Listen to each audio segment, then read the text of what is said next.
தூத்துக்குடி வட்டக்கோயில் சாலையில் 5 மாதங்களுக்கு முன்பு பாதாள சாக்கடை குழாய் பதிப்பதற்காக தோண்டப்பட்ட பள்ளத்தை சரி செய்யாததால் அதில் பள்ளி மாணவிகளை ஏற்றிச் சென்ற ஆட்டோ ஒன்று சிக்கி கவிழ்ந்ததில் 3 பேர் காயமடைந்தனர். ஆட்டோவில் பயணித்த 8 மாணவிகளும் உள்ளே சிக்கிக் கொண்டனர்.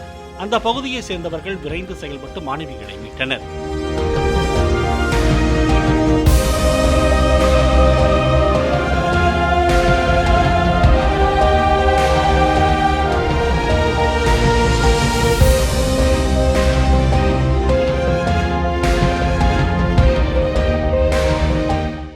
பிளே ஸ்டோர் மற்றும் ஆப் ஸ்டோரில் இருந்து பாலிமர் செயலியை QR கோடு மூலம் பதிவிறக்கம் செய்யுங்கள்.